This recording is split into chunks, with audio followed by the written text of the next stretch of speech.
Hello, Florian. Hey, Chris, nice to meet you. Hi, thank you for joining us today. Great to have you here. So let's dive right in. You hold a PhD, and I saw that your publications on object detection and action recognition go back 10 years. Broadly speaking, how has the industrial application of computer vision developed in the past 10 years? Thank you, Chris, and nice to meet you, everybody. So first of all, I'm working as a director.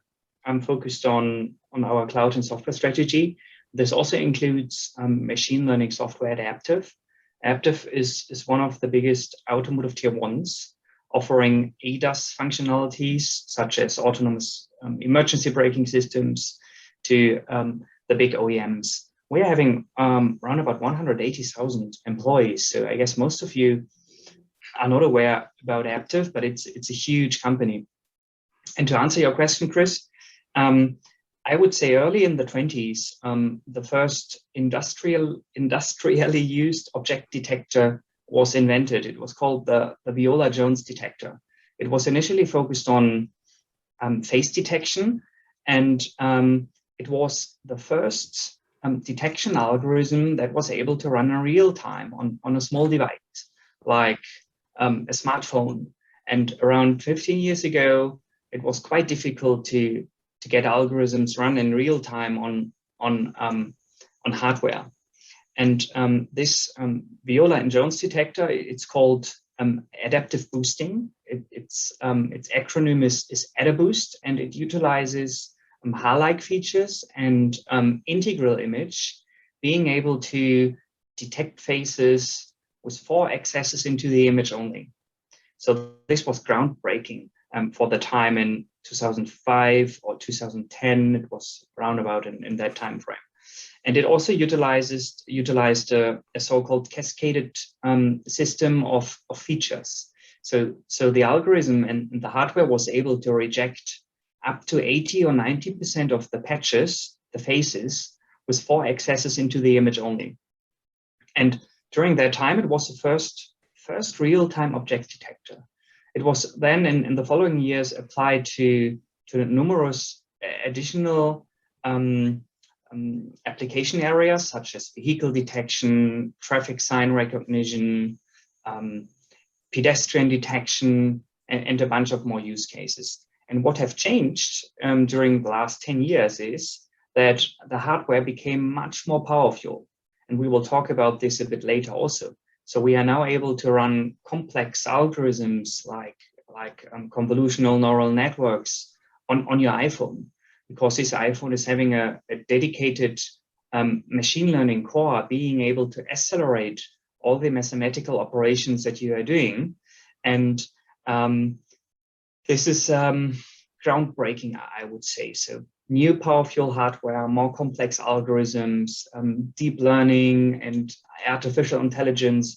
A lot of stuff happened during the last 10 to 15 years. And this paper, the Viola and Jones face detection algorithm based on AdaBoost, was some of the first ones that we saw that got invented by some scientists in the universities. And then we will also speak about this a bit later. It's always you have to think about the trade-off between traditional algorithms like machine learning algorithms and new modern algorithms. Let me call them deep learning algorithms or CNNs. Back to you, Chris. Thank you, Florian, for this look back and letting us know, or sharing, so to speak, the early advances. And you already hinted at, the changes that have happened. So actually, what do you see as the biggest advance in computer vision technology, say, in the last 5 years since you've been, actively shaping the industry? I would say it's a powerful hardware that we see in the automotive itself. It's also the software-defined vehicle. It is a dedicated hardware architectures for machine learning and deep learning. Remember that Apple was bringing a new SoC onto the market, the M1 core, and also the Core ML kit that supports computer vision tasks, accesses into images. So the hardware is tightly coupled with the algorithms and the software itself. So you can speed up a lot of stuff natively because the hardware is now supporting mathematical operations like a folding operation that you would need in a CNN, especially in the computer vision industry, focusing on automotive. During a couple of last years, we are seeing high resolution cameras entering the market. This is a 4K camera or an 8K camera that you typically only use in the production of movies for the cinema. And these cameras are entering the vehicle, and you would require a lot of compute power and complex algorithms to detect objects out of a 4K camera stream or an 8K camera stream that gives you 500 megabytes per second per camera, for example. And then what we are also seeing during a couple of last years is that engineers and scientists are starting to apply algorithms, object detection algorithms, to point cloud data, not to images anymore. And the point cloud data could be, for example, generated by a radar sensor or by a LiDAR sensor, a laser scanner. And companies are starting now to also detect objects out of these point clouds, trying to focus on sensor fusion. So how can the image sensor, the computer vision algorithm, benefit from an object detection that was triggered by a radar or an object detection that was triggered by a LiDAR? How can the LiDAR or the radar benefit from detected objects from a camera? So one of the advantages is, and biggest advances is also sensor fusion.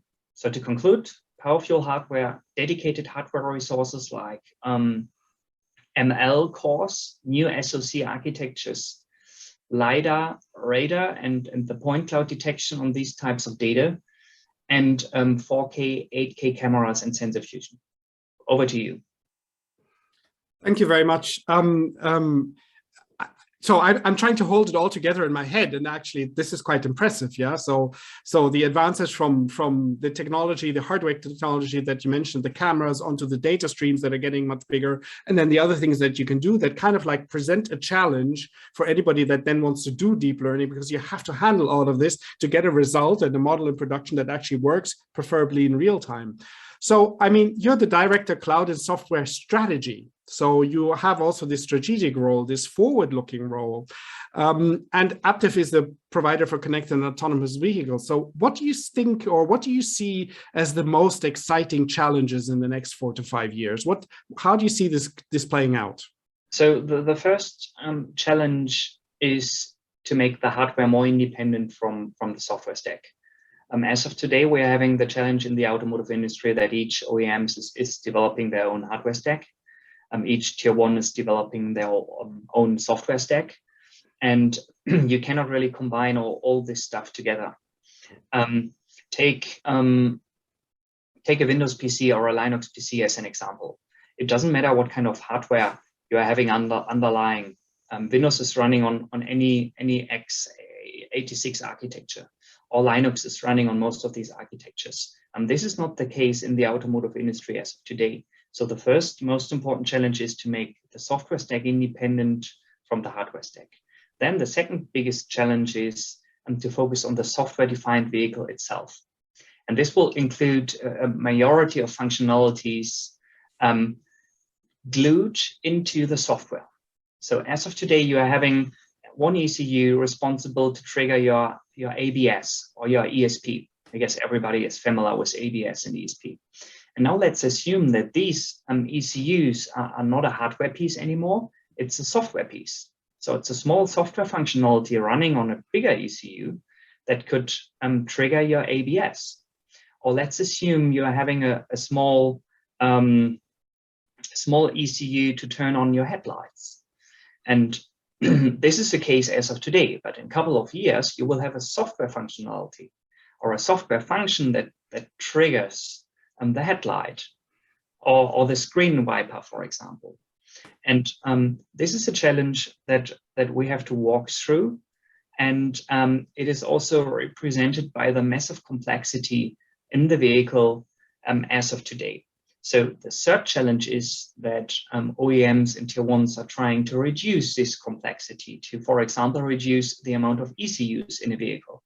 an S-Class or a Series 7 BMW is having 150 to 200 ECUs. That's very complex. Breaking this down to 4 or 5 ECUs is the goal. Okay, so I think what you're calling for, if I understood it correctly, is there needs to be some sort of unification and also simplification of the way this is done, to kind of get it into production and to actually make it work for the end customer that then wants to have this autonomous vehicle, or at least more autonomous vehicle. Part of my earlier question was also actually to point out that you're the director of the cloud and software strategy, and datalift brings together practitioners. And as you also very well know, the AI Guild is a practitioner community, so people who do this. Now, they all enjoy a professional career, as you do as well, and you have had executive roles, and at the moment you're a director. So what does it actually mean to be a director? And one of the ways in which everybody will be asking is, so how much is this people and how much is this tech? Mm-hmm. Okay, this is a great question, and I would say it's always, especially as a director, also as a manager, and also as a data scientist, the trade-off between managing people, taking care of the budget, or maybe even profit and loss responsibility, doing strategic decisions, so working highly strategically on the question what's coming up in 10 years, and being a tech guy. And I would say it's very important for everybody to decide which path would you like to go. Would you like to take care of people? Would you like to take care of budgetary stuff? Would you like to take care of strategic decisions, or would you like to act as a single contributor?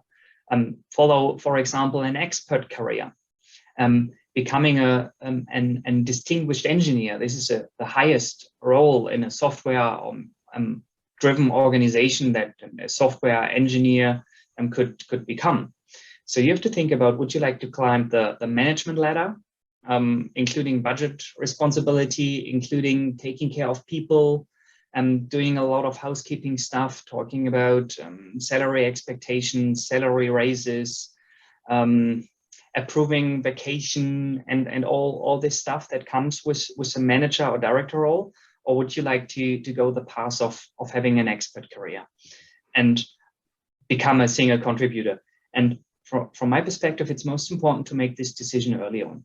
So to not jump from one ladder or line chart into another one.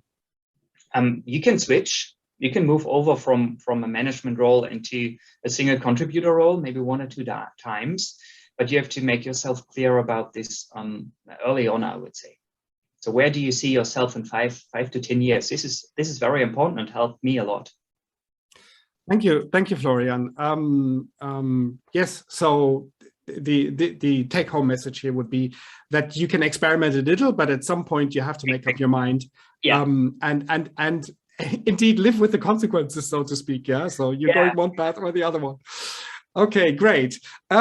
So you're the director at Aptiv now. So actually, of course, we would like to have a little peek under the hood. Can you tell us something about new solutions you're working on? Yes, so I'm not allowed to talk about all this new fancy stuff that we are doing. But first of all, take a look to the CES in Vegas. That's taking place in first week of January. We are releasing and showing some cool stuff. And then one of the most exciting things that we are developing, and that also led me into the decision to join Aptiv, is Aptiv's smart vehicle architecture. So you can type in Aptiv SVA, smart vehicle architecture, and it is a on vehicle level a design philosophy or a concept for the complete electrical and electronic system in the vehicle. So we are trying to reduce the massive amount of ECUs in the vehicle to 4 to 5 ECUs only. We will have one ECU, for example, that takes care of machine learning and computer vision, doing all the fancy ADAS and autonomous driving stuff. We're having some small ECUs that are taking care of body functionalities, such as turning on the headlight, changing the position of your seat, activating the air conditioning. So everything is reduced to a lower complexity. And it also reduces the interdependencies between different ECUs, the 150 ones that we're having in the vehicle right now. It is also helping you to unite software-driven functionalities. So let's assume you can have a click into the infotainment system of your vehicle because you are on your way into skiing vacation and you would need a seat heater. Then you could activate your seat heater remotely, and you could purchase this functionality for €1.99 because you didn't purchase this functionality for the purchase of the vehicle. Or you are on a long drive, you are having a long drive ahead between Munich and Berlin, and you would like to get your autonomous driving assistant ready. So you could get this ad hoc for €9.99, for example. So this architecture also enables software-driven functionalities. And then it also enables finally the customer, so the automaker to get the full control of the software stack that's running under the hood.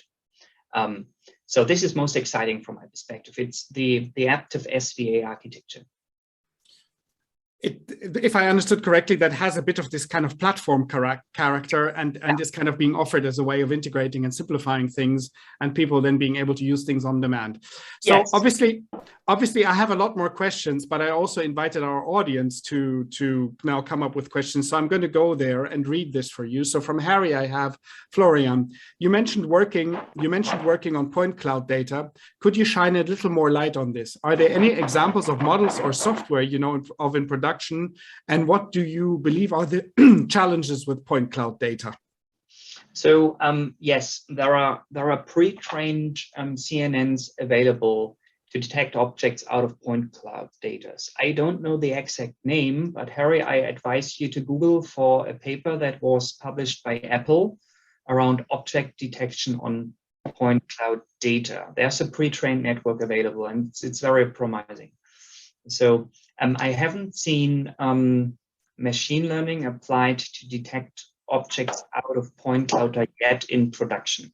So it's cutting edge. I was attending a conference 2 weeks ago in Munich, the ICA summit, and Daimler was talking about applying machine learning to point cloud data also. The challenges that you are having is that you are trying to detect objects in a three-dimensional space. So maybe you can get the reflection if you are using a laser scanner additionally as an input variable for your network.